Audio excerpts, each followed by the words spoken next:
देखो आप ध्यान दे बोरे, आपका चैप्टर चल रहा था फॉरेस्ट आवर लाइफ लाइन, वन हमारी जीवन रेखा, चैप्टर नंबर 12 एनसीईआरटी क्लास 7।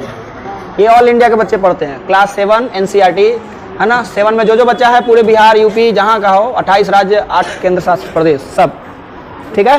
देखो पूरा ध्यान दो, forest our lifeline chapter का नाम है। और इसमें आपने टॉपिक नंबर 1 पढ़ लिया था meaning of forest, topic number 2 आपने पढ़ लिया था है ना फॉरेस्ट का स्ट्रक्चर, ये भी पढ़ लिया था। इसके बाद तीसरा टॉपिक आपका था, थर्ड टॉपिक में कंपोनेंट्स ऑफ फॉरेस्ट, ये कल मैंने पढ़ा दिया। डिकम्पोजर यानी अपघटक, सॉरी डिकम्पोजर मतलब अपघटक। कोई बताएगा डिकम्पोजर या अपघटक क्या होता है? हाँ कोई बताएगा? सांप सूंघ गया, खाली यहाँ पढ़ लोगे बस याद हो जाएगा। पढ़ाई इतना आसान थोड़ी है, आसान भी है। यदि मैंने पढ़ाया और आपने ठीक से सुना और घर पे फिर से पढ़ा तो याद रहेगा, नहीं तो पढ़ाई इतना कमीना है कि भुला जाओगे। पढ़ाई ऐसा है कि नहीं तुम दोबारा देखे तो भुला जाओगे। कैसे घोड़ा पे हाथ नहीं फेरोगे घोड़ा अड़ेगा नहीं, बढ़ते रहेगा है ना। और पान पे पानी नहीं फेरो तो पान सड़ते रहेगा। तो यही पढ़ाई है, पढ़ाई में भी क्या है, फेरा लगाओ, रिवाइज करो, तो अभी पढ़ाई आपका रहेगा ना तो पढ़ाई सड़ जाएगा। जैसे कि आज सड़ गया, कल पढ़े आज सड़ गया। मैंने पूछा क्या सवाल, डिकम्पोजर यानी अपघटक, तो तुम में से किसी को नहीं मालूम, बंद कर दो फाइल, बंद करो, बंद कर दो फाइल। आपको मिलता है कि जब मैं ना रहूं, आप घर पे रहते हो और घर पे आप पढ़ना है तो फाइल से पढ़ोगे। यहाँ तो मैं बता रहा हूं ना। हाँ बोलो डिकम्पोजर, कोई बताएगा डिकम्पोजर माने क्या? वन के 4 घटक होते हैं, छोड़ो मैं बताता हूँ डिकम्पोजर क्या होता है, इसी में बताता हूँ। वन के 4 घटक होते हैं।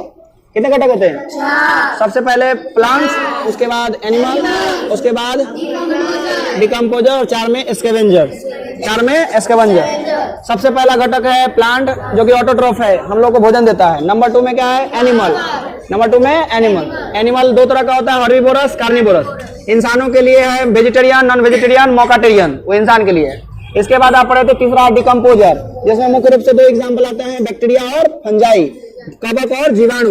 ये ऐसे होते हैं जो किसी भी है ना भोज्य पदार्थों या सड़े गले मतलब मरे हुए जंतु को सड़ाने में हेल्प करते हैं, डिकम्पोज करने में हेल्प करते हैं, अपघटन करने में हेल्प करते हैं। जैसे मान लो कि लड़का है, क्या नाम है? अमन। मान लो ये अमन नाम का लड़का है, अमन मर गया, मान लो 2 मिनट के लिए मान लो, ऐसा बोलने से तुम्हारा आयु बढ़ेगा, टेंशन नहीं लो। अमन मान लो मर गया, तो जब अमन मर गया, कहाँ मरा था? मान के चलो अमन जा रहा था जंगल के रास्ते स्कूल। पहले के जमाने में कहानी होता था कि नदी पार करके स्कूल जाते थे, तो मान लो कि ये जंगल पार करके स्कूल जा रहा था, रास्ते में मर गया और किसी को नहीं मालूम कि अमन कहाँ गया, तो इसका बॉडी तो जंगल में पड़ा रहेगा ना। अब कोई खोजाई नहीं हो रही इसकी लाश की, तो ये लाश वैसे पड़ा रहेगा। तो लाश 1 दिन 2 दिन 3 दिन बीतेगा, इसके बॉडी क्या होने लगेंगे? डिकम्पोज। कैसे? इसके बॉडी पर ऑटोमेटिक वातावरण का जितना भी जीवाणु है और कवक है इसके देह पे आ जाएगा और इसके देह को सड़ाना चालू करेगा। 2 4 10 दिन में, हफ्ते भर में इसके मांस सब सड़ने लगेंगे, महकेगा है ना। 1 आध 2 महीना में इसकी पूरी बॉडी क्या हो जाएगी? डिकम्पोज। फिर हड्डी डिकम्पोज होना चालू हो जाएगा, पूरी तरह से ये पूरा शरीर मिट्टी मिट्टी हो जाएगा। मिट्टी का शरीर मिट्टी में जा। टाइम लगा किसके वजह से? जीवाणु और कवक की वजह से। आपके घर में रोटी बनता है, रोटी को आप छोड़ दोगे नहीं खाओगे तो रोटी आज फ्रेश रहेगा, आज 2 4 घंटे के लिए फ्रेश रहेगा, फिर धीरे धीरे क्या होने लगेगा? खराब होगा। कल होके वो रोटी अगर मान लो कि थोड़ा सा नमी है तो रोटी क्या होने लगेगा? रोटी पे एक नया परत आना चालू हो जाएगा है ना, काला सफेद परत आ जाएगा रोटी पे। और हवा, नम हवा नहीं है तो वो रोटी टाइट होने लगेगा, खराब होने लगता है ना, वो खाने लायक बचता है। उसी तरह पाव रोटी, डबल रोटी, वो भी क्या होते हैं? उस पर लेयर चढ़ जाते हैं, ग्रीन ग्रीन लेयर आ जाते हैं उसके ऊपर। ये सब क्या हो रहा है? क्या हो रहा है? ये सब डिकम्पोज हो रहे हैं, मतलब सड़ रहे हैं। डिकम्पोज को आम भाषा में क्या कहते हैं? सड़ जाना। ये सब पढ़े थे आपकी, सड़ जाना किसे कहते हैं? तो डिकम्पोज होना को सड़ जाना कहते हैं। और ये सड़ाता कौन है? बैक्टीरिया और कवक। तो इंसान का शरीर हो या जानवर का शरीर हो, पेड़ पौधे का पत्ता है, दोबारा पढ़ लो ना इज्जत से। ये सबको पढ़ने दो, तुम लोग पढ़ लो इज्जत से, है ना। खुरचारी पकड़ रहा है उस समय से, है ना, जितना का वही तुमको पढ़ा दिया ना, पढ़ाई हो गई तुम्हारी, तो फाइल से जो सवाल मिला उसको कर लो। अजब हाल है, पहले तुमको वार्निंग दे दिया कि इधर पढ़ाने दो, तुम्हारा कंप्लीट हो गया, तुम अपने अपने घर जाओगे। मतलब एक्टिविटी कुछ करना नहीं है, सवाल बनाना नहीं है, बैठ के एकदम टाइम खाली कहानी सुनोगे बैठ के। तो कहने का मतलब ये हुआ कि क्या बता रहा था? डिकम्पोज। हाँ, तो डिकम्पोज मतलब, डिकम्पोज होने का मतलब क्या हुआ कि कोई भी चीज सड़ जाना, ठीक है ना, जिसमें जीवाणु और बैक्टीरिया जिम्मेदार है, जीवाणु और कवक जिम्मेदार है, और वो इंसान का शरीर हो या पौधे का पत्ता हो, पौधे का शरीर हो या कीड़े मकोड़े हो या भोज्य पदार्थ हो, एनीथिंग, सब डिकम्पोज होते हैं, है ना, वातावरण में मौजूद बैक्टीरिया और वातावरण में मौजूद किसके कारण? बैक्टीरिया और फंजाई के कारण।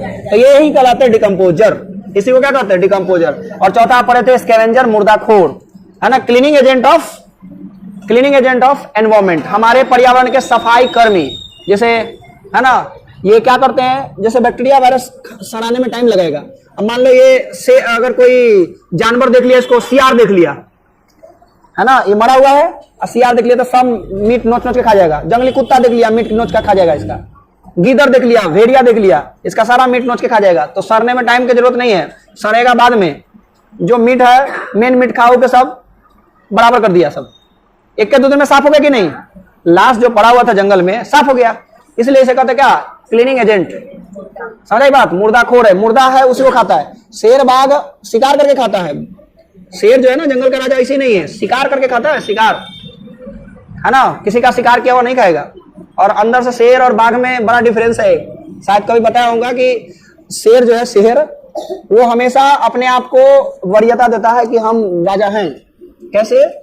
कि अगर मान लो कि शेर किसी झुंड की तरफ टूट पड़ा, मान लो गायों का झुंड है या भैंसों का झुंड है, और उसमें कोई शेर अटैक किया, तो उससे दूर भागने वाले गाय, भैंस या फिर मान लो हिरण है, जंगल में शेर है और शेर भाग रहा है हिरण के पीछे, तो जो हिरण उसको देख के भागा उधर ही शेर भागेगा, जो उसको देख के भागा नजदीक उसके पास ही रह गया, तो उसको छोड़ के जो भाग रहा दूर, उस हिरण के पीछे शेर भागेगा और उसको पकड़ के खाएगा।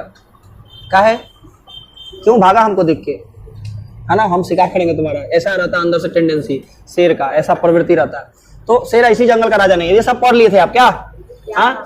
अब एक सवाल यहां से उठेगा कि इतना पढ़ने के बाद, why forest is called lifeline, our lifeline, मतलब वन को हमारी जीवन रेखा क्यों कहा जाता है? हमारी इसमें छुटा हुआ क्यों कहा जाता है?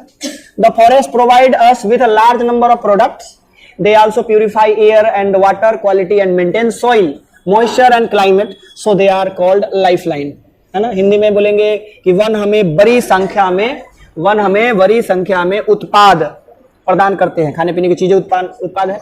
वे हवा और पानी की गुणवत्ता को भी शुद्ध करते हैं। वन है तो हवा भी शुद्ध, पानी भी शुद्ध, ठीक है, वन के वजह से।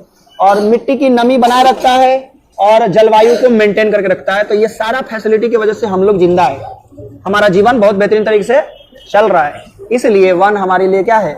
जीवन रेखा। वन हमारे लिए क्या है? जीवन रेखा। वन से संबंधित कुछ फैक्ट है। भारत में कुल वन क्षेत्रफल अभी 23% है।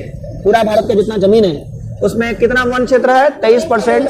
According to your book data, आपके किताब का जो डेटा है वो बता रहा है कि 23% जंगल अपने देश में बचा हुआ है, और होना चाहिए था 33%। पूरे भारत में कम से कम कितना जंगल होना चाहिए था, लेकिन 10% कम है, जो कि खतरा है।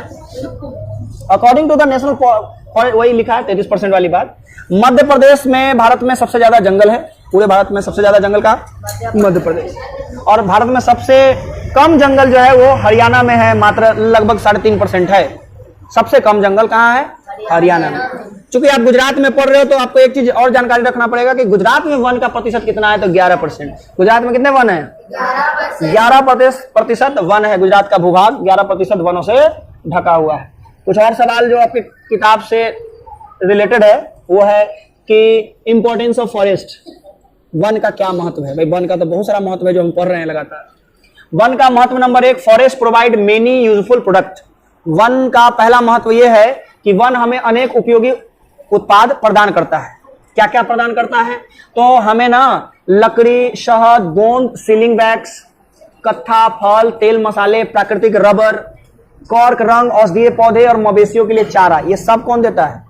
वन देता है। ठीक है। सागौन और साल की लकड़ी का उपयोग इमारती लकड़ी, फर्नीचर के रूप में जो किया जाता है वो भी हमें कहां से मिलता है? वन से। ठीक है। खेलकूद की जितनी भी वस्तुएं देवदार और चीड़ से प्राप्त की जाती है, देवदार के पेड़ से और चीड़ के पेड़ से खेलकूद वाला जो सामान है, बैट वगैरह, ये सब। क्रिकेट बैट इंग्लिश विलो और कश्मीर विलो नाम के पेड़ से प्राप्त किया जाता है। क्रिकेट का बैट, क्रिकेट का बैट समझते हो ना? बैट, हाँ। टोकरी, कागज, रेयन आदि बांस से बनाए जाते हैं। ये सब बांस के पौधे से। बांस पेड़ नहीं है, बांस घास है। दुनिया का सबसे लंबा घास बांस। समझ आई बात? अधिकांश क्रिकेट बैट आमतौर पर दो प्रकार के विलो लकड़ी से बनाया जाता है, एक है इंग्लिश विलो और एक कश्मीर विलो। जानते ही हो। माचिस की तिल्ली अफ्रीकन ब्लैकवुड या पॉपुलर पेड़ से निकाली जाती है। माचिस का जो तिल्ली है, माचिस जानते हो, तिल्ली। बीड़ी बनाने के लिए तेंदू का पत्ता यूज किया जाता है। बीड़ी जो बनता है ना, तेंदू के पत्ता से। और भोजपत्र भुर्ज पेड़ की छाल से प्राप्त होता है। तो ये सारे चीज, इतना ही प्राप्त होता है क्या? और चीज, औषधि वगैरह बहुत सारा चीज वन से हमें प्राप्त होता है। लेकिन अकॉर्डिंग टू योर बुक आपको इतनी जानकारी चाहिए कि हाँ, वन से हमें कौन कौन से उत्पाद प्राप्त होते हैं। तो सवाल दो तरीके से पूछा जा सकता है। एक सवाल 2 मार्क्स में पूछा जा सकता है कि वन से हमें वन से हमें कौन से अनेक उपयोगी पदार्थ प्राप्त होते हैं, तो आप ये जवाब दोगे, उत्पाद प्राप्त होते हैं तब। ठीक है।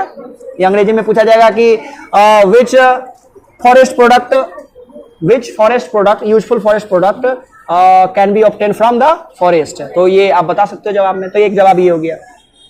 एक सवाल ये कि महत्व में, तो महत्व में ये पहला पॉइंट हो गया, शॉर्ट में लिख देना होगा इसमें। अगला सवाल पूछा जाएगा कि है ना, forest maintain balance between oxygen and carbon dioxide. One का महत्व नंबर 2। वन का महत्व नंबर 2 क्या महत्व है? वन ऑक्सीजन और कार्बन डाइऑक्साइड के बीच संतुलन बनाए रखता है। किसके बीच संतुलन बनाए रखता है? ऑक्सीजन और कार्बन डाइऑक्साइड के बीच।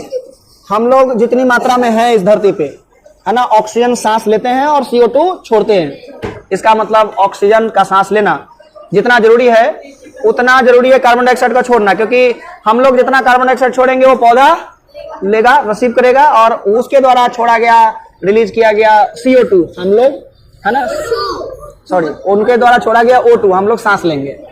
हम लोग क्या छोड़ते हैं? CO2। पौधा सांस लेगा। अब पौधा क्या छोड़ता है? वो हम लोग सांस लेते हैं। पौधा का छोड़ा हुआ चीज हम, और हमारा छोड़ा हुआ चीज पौधा। तो इसलिए बैलेंस का काम कौन करेगा? वन करेगा, है ना। समझ आई बात? इसलिए वनों को क्या कहते हैं? हरा फेफड़ा। वो वन हमारे लिए क्या है? हरा फेफड़ा बना। तीसरा महत्व क्या है? वन जो है जल चक्र को बनाए रखता है। वन जो है क्या करता है? जल चक्र को बनाए रखता है, जल चक्र को मेंटेन करता है। आपको पता है कि वन जो है, वन में जितने भी पेड़ पौधे, ध्यान देना बोले, वन में जितने पेड़ पौधे हैं वो पानी जड़ से खींचते हैं। जमीन में जड़ जाती है, जड़ के द्वारा पानी को खींच लिया जाता है। और 90% पानी, 10% पानी यूज करते हैं, और 90% पानी जो है वो भाप बन के पौधा छोड़ देते हैं। इसका ये मतलब है कि पौधा जितना पानी पीते हैं जड़ द्वारा, वो सारा पानी रख नहीं लेते हैं। कितना परसेंट यूज करते हैं? 10%। और 90% पानी को क्या करते हैं? भाप बना के छोड़ देते हैं, और वो आसमान में जाएगा, बादल बन जाएगा। क्या बन जाएगा? बादल। अब वनों की संख्या जितना ज्यादा होगी, बादल की मात्रा उतना ज्यादा होगी। और ज्यादा बादल ज्यादा बारिश, कम बादल कम बारिश, कम पेड़ कम बादल कम बारिश, ज्यादा पेड़ ज्यादा बादल ज्यादा बारिश।